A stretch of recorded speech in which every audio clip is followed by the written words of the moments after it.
সকলোকে স্বাগতম আমাৰ নতুন এটি ভিডিঅ'লৈ। তো আজি আমি আছোঁ আমাৰ নিজৰ জাগাত নলবাৰীত ৰাসো চলি আছে আৰু লগতে আমাৰ ঘৰত আজি এটা প্ৰগ্ৰেমো আছে। তো দেখিছে আপোনালোকে মোৰ ড্ৰেছ। তো সেই উদ্দেশ্যে আজি আমি ভাবিলোঁ যে এটা সৰু সুৰা ব্লগ আৰু ভিডিঅ' এটা বনাই লওঁ, লগতে ৰাসৰ অকণমান ভিডিঅ' দেখুৱাম। চ' আজি দিনটো কি হয় অকণমান আমি দেখুৱাই যাম। এইফালে যিহেতু অলপ নিয়মবিলাক বেলেগ আৰু উজনি অসমৰ পিনে বেলেগ, তো অলপমান বেলেগ হ'ব পাৰে। চাই থাকিব, আশা কৰিছোঁ ভাল পাব। ধন্যবাদ।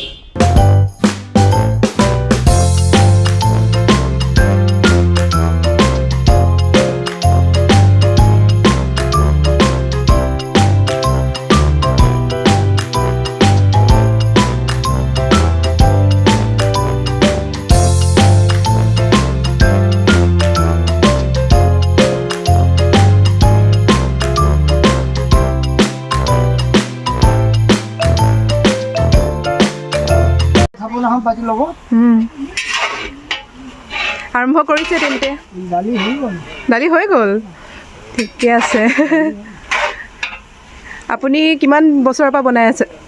মই প্ৰায় মোটামুটি আজি হ'ল 30 বছৰমান হ'ল। 30 বছৰমান হ'ল?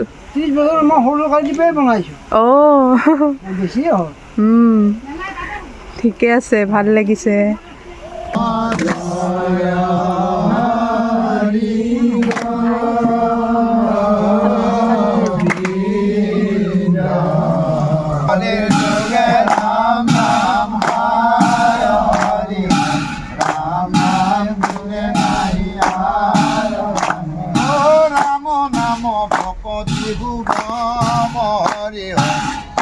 ভক্তি ৰাম নাম ৰাম ৰাম হৰি যোগে ৰাম হৰি ৰাম নাম গুণে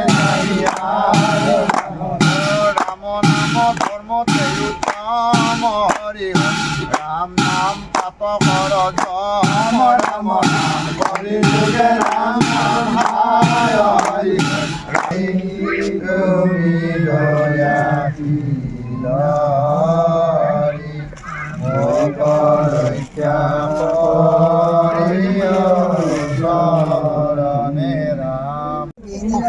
সখীৰ সম্বন্ধ তাৰমানে আত্মিক আলোচনা দুয়োজনে ধৰিব আৰু ভগৱন্তক ভাবি দুয়োজনে ক'ব।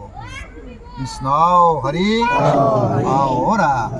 ৰাম কৃষ্ণ হৰি গোপাল গোবিন্দ মুকুন্দ মধু মুৰাৰী ভকতৰ ধন হৃদয় ৰঞ্জন ব্ৰজজন অধিকাৰী ৰাম অনন্ত প্ৰভু ভগৱন্ত ভকত। আজি বিয়নী ভকা সাক্ষাৎ কৰি বান্ধা থাপনৰ আগত এনেকুৱা বিয়নী বান্ধা দেখা নাছিলোঁ।